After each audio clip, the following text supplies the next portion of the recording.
Okay, let's unpack this. You know that quiet moment when your cat curls up beside you, purring, maybe even kneading your lap? Have you ever felt like they were doing more than just being cute? Like they had some kind of secret superpower, maybe? A calming influence. Hmm. Well, get ready, because this deep dive is all about how cats are not just our furry housemates, but are uh, truly unlocking incredible new roles as bona fide therapy animals. What's really fascinating here, I think, is that this isn't just, a collection of heartwarming anecdotes, although there are definitely plenty of Oh, those. for sure. We're talking about groundbreaking research, like a significant study from Washington State University and colleagues in Belgium that's shining a scientific spotlight on specific behavioral traits. They're identifying what makes certain cats, you might even say, natural-born therapy animals. Mm, It's really quite a triumph for felines. yeah. And a thrilling new chapter in animal-assisted therapy, kind of pushing beyond what we thought was possible. Yeah. Absolutely. And that's exactly what we're here to do today. Cut through the clutter, give you a shortcut to being well informed on this perfect breakthrough, you Okay, could say. nice one. Our mission is to dive into the science, share some truly surprising facts, and uncover countless stories from real people that show how cats are achieving something extraordinary, bringing their quiet, furry magic to empower humans in really profound ways. Mm. We're going to explore how they do it, what traits make them special, and what this means for you, really, whether you're a cat owner or just curious. Sounds good. So, for decades, when you thought of animal-assisted services, dogs were the undisputed poster children. Wow, Uh, absolutely. Yeah. You've seen them guiding the visually impaired, alerting to medical emergencies, providing comfort in hospitals. And they're incredible, no Yeah. question. Mhm. But cats, for a long time, they've been quietly waiting in the wings, often typecast as aloof or independent. Right, that stereotype. Yet, from what we're seeing, they've been ready all along, just waiting for their moment to steal a spotlight, perhaps. And if we connect this to the bigger picture, that recent study led by Professor Patricia Pendry, it really reveals why this shift is not just happening, but why it's so significant. Their research indicates that certain cats aren't just tolerating human interaction. They possess these calm, sociable personalities that make them uniquely suited for therapy roles. Interesting. So it's innate. Well, it seems largely innate, But yes. We're not talking about forcing a cat to be something it's not, but recognizing and leveraging their inherent specific behavioral traits. Traits that allow them to truly connect with people in need, often with a sort of subtle grace that Yeah. dogs might express more boisterously. It's about understanding their specific language of comfort. That's particularly compelling. And the everyday experiences people share really underscore this. I mean, I've seen countless anecdotes online. Oh, yeah, they're everywhere. Like one user shared how their cat seemed like a former nurse, always sticking close to anyone who was sick in the house. This cat even stayed by their dog's side during its final days, offering comfort and just a quiet presence that seemed almost, well, deliberate. Wow. It's as if these cats just know when you need them most, without a single word being exchanged. And this kind of intuitive empathy, it isn't just anecdotal fluff, Yes. It's a key area the study explores. The research suggests that traits like a profound calmness, an inherent sociability, and an almost uncanny knack for reading human emotions truly set these cats apart. Uncanny is a good word for it. Right. It's not simply a reaction to a situation. They appear to be responding with a genuine understanding of distress or vulnerability, making them incredibly poised to achieve something extraordinary in therapeutic settings. They're not just pets, they're perceptive companions. So, okay, this isn't just about their inherent charm then. It's deeper. What truly makes a cat a strong candidate for this kind of work? It's not, like you said, about being the fluffiest or having the loudest purr, though let's be honest, a good purr is always a bonus. Definitely helps. What are the actual measurable traits that the research points to? Mhm. And how can we, as cat owners or enthusiasts, begin to spot these qualities? Yeah, this raises an important question for owners and for aspiring therapy animal programs alike. Yeah. The research points to several key traits. First, low reactivity, meaning these cats don't get easily flustered by new environments, loud noises, or unfamiliar people. That's huge. Okay, steady nerves. Exactly. Second, high tolerance for handling, even by strangers, and for unexpected movements.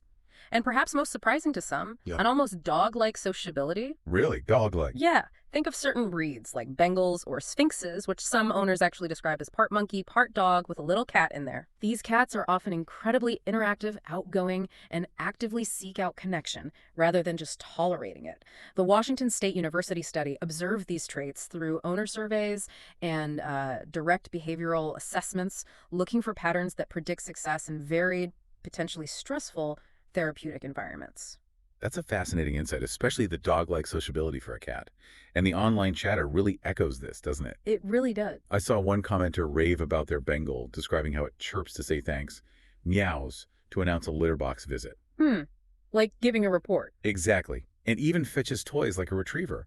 These aren't just pets, they're companions who engage in ways that feel almost conversational, building a deeper bond than many might expect. They really shatter that stereotype of the aloof feline. And these aren't isolated cases. For instance, one person recounted how their Siamese treats every guest like a VIP, demanding attention and affection from everyone who walks through the door. Just loves people. This social butterfly cat. Totally. Another user described their orange tabby as a lifeline during the COVID lockdown, sensing their depression and staying glued to their side, just a constant, comforting presence. And then there's the heartwarming story of Scylla, the stray cat who became a beloved fixture at Outwoods Primary School in England. Oh, I think I read about her. Yeah. She wasn't formally trained, yet her presence was just a daily dose of comfort for kids and teachers alike. Earned her a massive social media following simply by being her wonderful, comforting self. These examples highlight cats that spontaneously exhibit the very traits the research is identifying: sociability, low reactivity, and that innate desire to connect. What's truly exhilarating about this discovery, I think, is how some cats seem to tap into something almost, well, supernatural feels like a strong word, but I know what you mean. That intuition. exactly. Stories consistently reveal cats detecting health issues in their humans, even before the people themselves noticed anything was wrong. It's like they have a sixth sense for our well-being, an invisible radar for distress. And that sixth sense can be incredibly powerful, even life-saving. One user described a truly harrowing experience where their cats helped identify sleep syncope, a condition where they would just unexpectedly pass out. Wow, that's serious. Very. And this person's cats, with almost military precision, apparently split themselves between upstairs duty and other parts of the house. If their human experienced an episode, these cats would bat at housemates or vocalize loudly to alert them. No way. Yes. And one morning, a cat actually led housemates directly to the user who had passed out on the bathroom floor. Oh my gosh. The user noted, rather heroic of them to rally my aid from housemates 10 to 20 times their size, highlighting just the incredible protective instinct and, frankly, intelligence these felines demonstrated. So what does this all mean scientifically? I mean, this isn't just a fluke, right? A lucky guess? Probably not, no. We know that cats, much like dogs, possess an incredibly keen sense of smell. That's key here. Right, better than ours. Way better. They can pick up on subtle chemical changes in our bodies through scent, much like dogs trained to detect seizures or low blood sugar. When the body undergoes stress or a medical event, it often releases specific volatile organic compounds, tiny chemical signatures that are imperceptible to us, but potentially not to our feline friends. So they smell illness Yeah. or stress. That's the theory, yes. Another commenter shared that their cat would lick their eyelids during a syncope episode. Like their eyelids. Yeah, which sounds incredibly specific and intentional, right? A clear sign they were trying to rouse them, to draw attention to the emergency. It's truly astounding how they seem to put these abilities to use. It really is. This highlights a secret weapon in some cats, Same. an almost uncanny ability to sense when something's off. Now, research on specific chemical detection in cats for medical conditions is still emerging compared to dogs, but the underlying olfactory capabilities are certainly there. Okay. And for people like the user whose cat consistently sits on their lap during panic attacks, purring deeply, providing that grounding presence, Yeah. these animals are more than pets. They're lifesavers, offering comfort and maybe even critical alerts when it matters most. It suggests a much deeper connection than we maybe previously understood. And beyond these critical alerts, the thrill of this research also lies in its huge implications for mental health, doesn't it? Oh, absolutely. Huge. We know therapy animals don't just assist with physical tasks.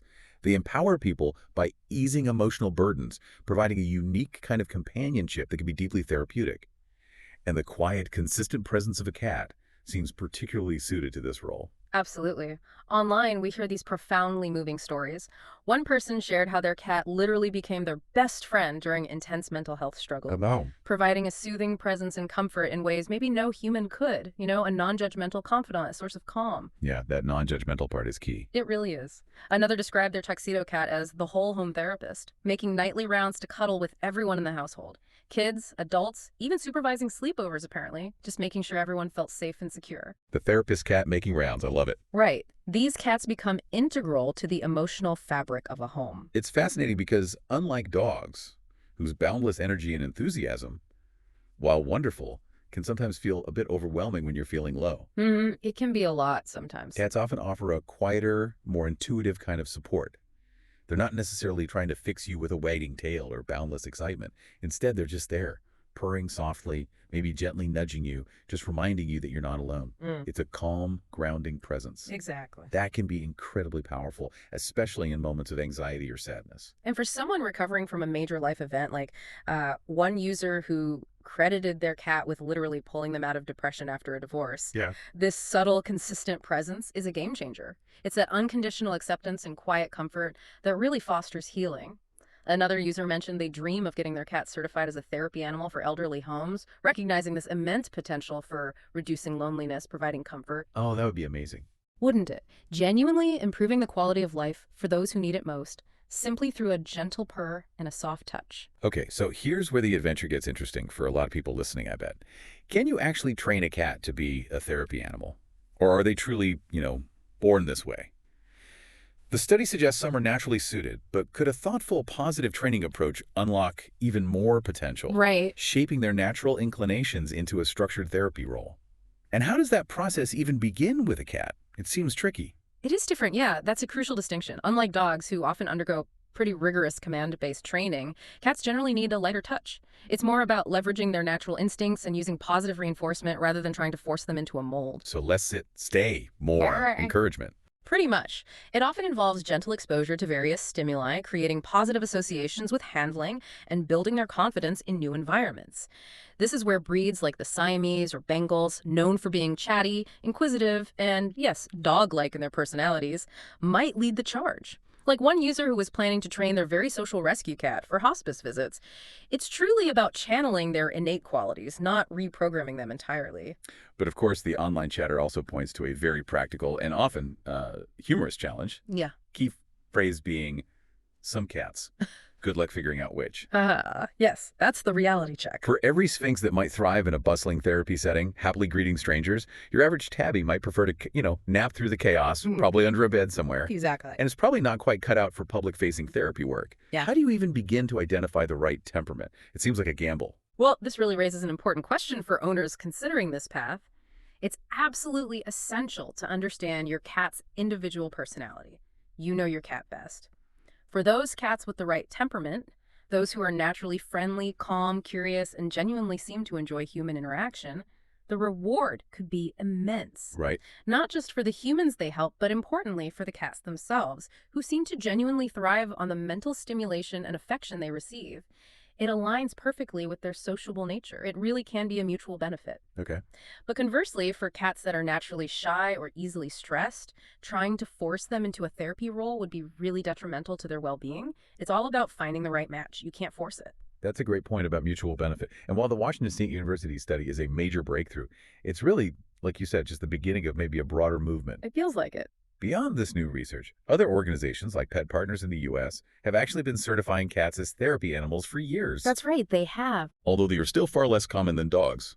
So this suggests that the infrastructure and recognition are already kind of in place, maybe poised for expansion. Indeed. And the process for certification, it typically involves evaluating a cat's temperament and behavior in various settings. They need to ensure the cat can handle the unpredictability of places like hospitals, schools, or nursing homes. Right, it's not just about being nice at home. Exactly. This includes assessing their reaction to loud noises, strange smells, being petted by multiple people, and generally being comfortable, say, in a harness and leash. And these assessments align perfectly with those online stories of cats who never met a stranger, like the feline who confidently worked the room at a crowded party or demanded pets from every single person at the vet's office. Yeah, those cats exist. They do. And with about, 29% of U.S. households owning at least one cat, just imagine the revolution if even a fraction of these naturally inclined felines could be recognized and utilized for therapy work. The potential impact on human well-being is immense. So why should you, listening right now, care about this feline revolution? Because it's about more than just cats, isn't it? It's about connection, comfort, and empowerment. Whether you're battling anxiety, recovering from illness, just navigating the daily grind, or maybe looking for ways to enhance well-being. Yeah. The idea that a quiet, purring companion could make such a profound difference is incredibly empowering and deeply hopeful, I think. Yeah. It's a reminder that sometimes the most powerful support comes in the softest packages. Well said. And for cat owners listening, this research is truly a call to action, maybe. Take a closer look at your feline. Maybe your cat does have what it takes, that calm, sociable demeanor. Hmm. The next step could be to explore local training programs or certification organizations if you're interested. Great. Do some homework. Exactly. And for everyone else, it's just a reminder, perhaps, to give the cats in your life a little extra credit. They might just be the secret to your next emotional victory. A quiet, furry guide helping you achieve a little more peace in a chaotic world. This latest breakthrough is more than just a scientific win. It really feels like a celebration of the quiet, furry heroes already making a difference in homes everywhere. Cats are proving they can do far more than just knock over vases or steal your favorite seat on the couch. Definitely. They're unlocking entirely new roles, bringing comfort, offering that silent support, and truly rewriting the rules of animal-assisted therapy. Just by being those intuitive, empathetic companions many of us already know them to be in our everyday lives. So the next time your cat curls up beside you, give him a good scratch behind the ears and maybe a little nod of profound respect. They might just be your personal, natural-born therapist, ready to help you find a little more calm and connection in your world. What unseen comfort or profound support are our quiet companions already offering that we are only just beginning to truly understand and appreciate?